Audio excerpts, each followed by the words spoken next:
Él murió en la guardería ABC el 5 de junio de 2009.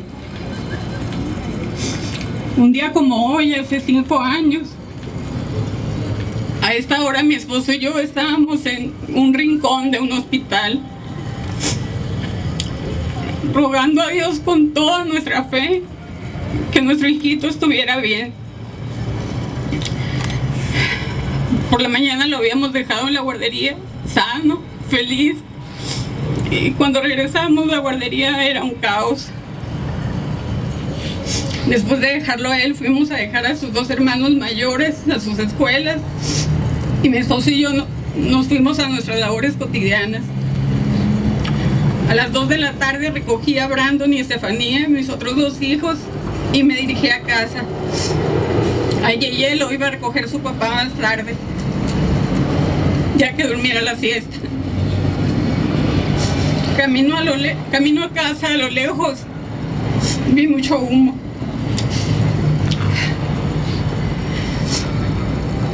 Le marqué por teléfono a mi esposo para decirle que veía mucho humo y que me estaba poniendo muy nerviosa porque lo veía cerca de casa. Él me dijo que no me preocupara, que me fuera tranquila, que me acordara que llevara a mis otros 2 niños conmigo y que me fuera tranquila. Pero de repente empecé a ver patrullas, Cruz Rojas, que venían con las sirenas prendidas en dirección contraria. Y entonces sí, le llamé a la armada y le dije, ven, te tienes que venir inmediatamente. Sí, no, esa es la guardería, es muy cerca. Estoy segura que está ocurriendo algo serio. Yo ya estaba atrapada en el tráfico. Le pedí que se fuera por un camino alterno y él llegó primero que yo. Después de buscar a Yeye sin encontrarlo en la guardería y a sus alrededores, él me marcó por teléfono y me pidió que fuera a dejar a mis niños a casa de una vecina y que yo me fuera al hospital donde le habían dicho que estaban llevando a los niños. A las maestras él les preguntó por nuestro hijo y le dijeron que no pasaba nada, que la bodega enseguida se había incendiado, pero que todos los niños estaban a salvo, que buscara al niño en alguna casa alrededor de la guardería y si no lo encontraba fuéramos a buscarlo al hospital, que solo los habían llevado ahí para checarlos. Pero nos estaban mintiendo. Cuando llegué al hospital la escena era horrible. Estaba lleno de padres desesperados, gritando, llorando, buscando a sus hijos. Yo, a pesar de lo que veía y oía, traté de mantener la calma. Vi a una empleada de la guardería y le fui a preguntar por mi hijo. Me respondió que todos los niños estaban bien y que no podía darme más información ni decir nada más, porque eran órdenes de Burs, el entonces gobernador de Sonora. Yo me sorprendí, pensé que tiene que ver el gobernador con lo que está pasando aquí.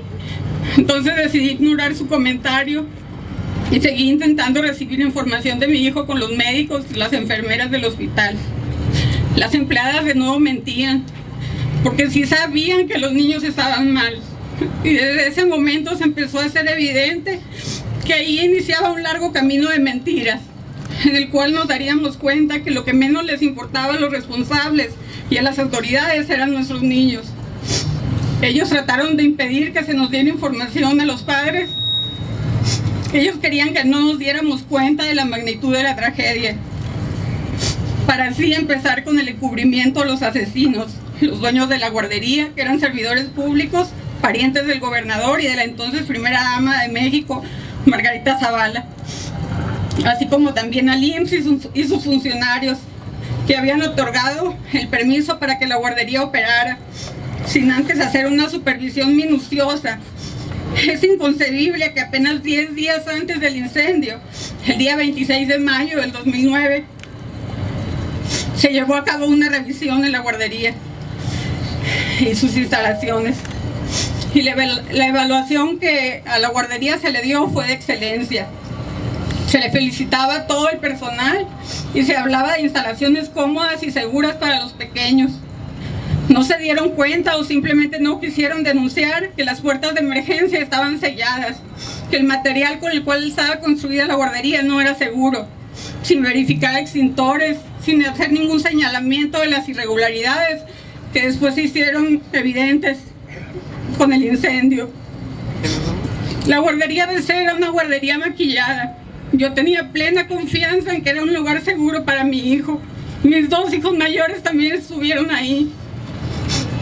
Yo hacía una revisión periódica para ver el desenvolvimiento de mi hijo en su salita, ver si convivía bien con sus compañeritos, el trato que le daban sus cuidadoras, en fin, que él estuviera feliz en ese lugar.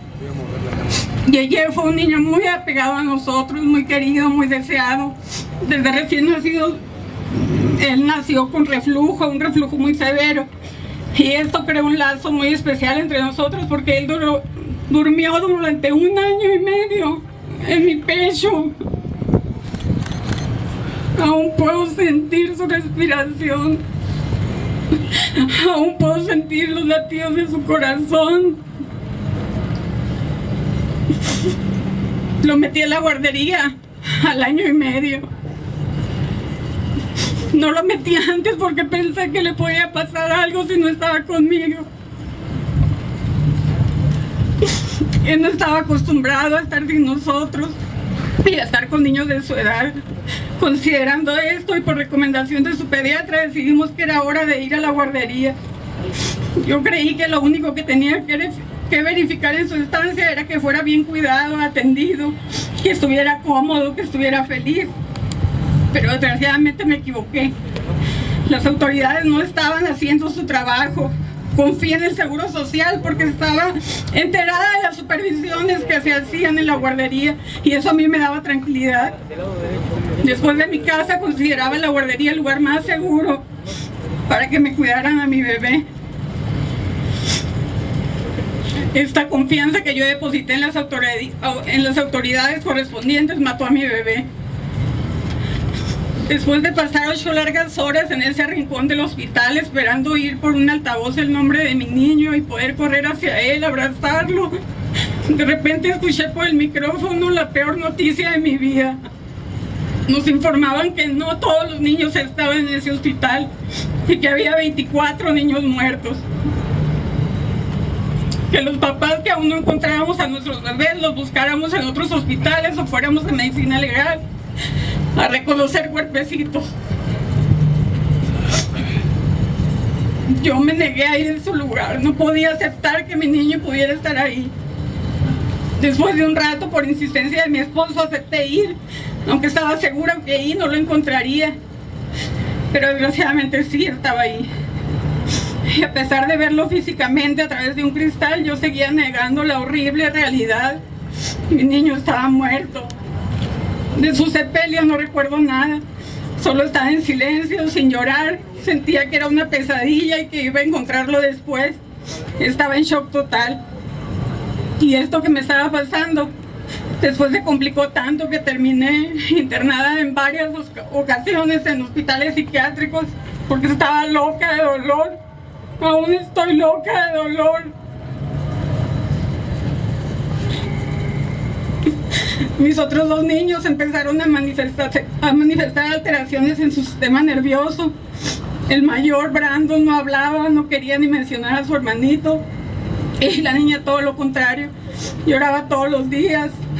Se quería ir al cielo con su hermanito y empezó a hacerse pipí. Los doctores le diagnosticaron estrés postraumático. Ella quería irse al cielo con su hermanito. Y su papá estaba volviéndose loco también, porque aparte de su trabajo estaba haciéndose cargo de mí, de los niños, tratando de contribuir en la búsqueda de la justicia y guardando en su corazón todo el dolor por la ausencia de su yeye. Con la familia destruida, pero tratando de sacar fuerzas para reconstruir un poco nuestras vidas. Esta horrible pesadilla la comparto con ustedes porque entre todos como ciudadanos no debemos permitir una ABC nunca más. No debe morir un solo niño más por la corrupción y la impunidad. Basta de seguir permitiendo que pequeños inocentes sigan muriendo en pseudo guarderías por la avaricia de sus dueños, al no invertir en instalaciones dignas, seguras y en capacitación de las cuidadoras. Basta de seguir permitiendo que haya madres que tengamos que salir a trabajar y no tener la certeza de que en la estancia que estamos dejando a nuestro mayor tesoro, nuestra razón de vivir, de trabajar, está en un lugar seguro. Ya no podemos tener confianza. Después del 5 de junio no podemos tener confianza. Basta de que las autoridades correspondientes agachen la cabeza o se hagan de la vista gorda. Que no inicien acciones para prevenir desgracias y no apliquen castigos a los responsables. Obliguémoslos a hacer su trabajo, es por la seguridad de nuestros hijos. No tenemos que esperar a que suceda otra tragedia que ponga en riesgo la vida de los niños. Ahora fue mi hijo, mañana puede ser el de cualquiera de ustedes. Por último, tengo una exigencia para Peña Nieto, el mal llamado presidente de los mexicanos. Le exijo que cumpla la palabra que empeñó el 19 de julio del 2012, aún siendo aspirante a la presidencia. Aseguró que el caso ABC sería una de sus principales prioridades en caso de ser electo presidente. Ya tiene 1 año y medio en el poder y en todo este tiempo ha demostrado todo lo contrario. Ha sido una persona insensible, que no se ha acordado de sus compromisos y sobre todo ha demostrado que el tema de la guardería o le asusta o no le interesa en lo más mínimo. El día 22 de abril, Peña Nieto, usted visitó Hermosillo, Sonora, y le recuerdo que en esa ciudad asesinaron a 49 niños y niñas y decenas quedaron lesionados de por vida. Y usted, ajeno a todo, ni siquiera intentó un acercamiento con los padres, mucho menos hacer alguna mención sobre los hechos. Y a nosotros no se nos permitió ni siquiera acercarnos al lugar donde usted estuvo todo el tiempo protegido, como si nosotros fuéramos unos delincuentes. Lo único que buscamos es justicia para nuestros hijos, presidente. Por si eso fuera poco, algunos padres, compañeros de lucha, vinieron desde Hermosillo a las puertas de Los Pinos a hacer un plantón y a solicitar una audiencia con usted. Es una burla de su parte que con total indiferencia los haya ignorado. Si no tenía la intención de ayudar, era muy justo que de perdida por educación los recibiera y los escuchara. No es la primera vez que se le solicita una audiencia. Por lo tanto, y por tanta indiferencia hacia la impartición de justicia para mi hijo y sus compañeritos, le exijo que vaya a nuestra ciudad, nos dé la cara, nos diga qué es lo que está pasando en el proceso penal, por qué tantas incoherencias, hasta cuándo va a seguir solapando a los culpables y premiándolos por sus actos de corrupción. ¿Por qué su silencio? Y no nos vaya a salir con la ridiculez de que es un caso muy doloroso y que respeta mucho, porque de oír eso ya estamos cansados. Nos pasa con el gobernador de Sonora, Guillermo Padres, de no tener respuestas de su parte en un plazo razonable. Le recuerdo que el próximo 19 de julio se cumplen 2 años de su promesa incumplida. Me veré en la lamentable y penosa necesidad de iniciar una huelga de hambre aquí en la Ciudad de México, sin importarme el riesgo a mi salud, de por sí ya muy deteriorada. A ver si de esta manera usted voltea y se da cuenta del dolor, el coraje y la impotencia que siento al no tener a mi pequeño conmigo. Lo dolorosos que han sido estos 5 años en que la ausencia de mi hijo casi me hace caer en la locura. Pero a pesar de este dolor tan grande, no pienso bajar la guardia. Y voy a luchar hasta que no tenga fuerzas y tener justicia para mi hijo. Porque solo así podré tener un poco de paz y podré vivir el duelo que se me ha sido negado estos 5 largos años. Honre su investidura, señor presidente.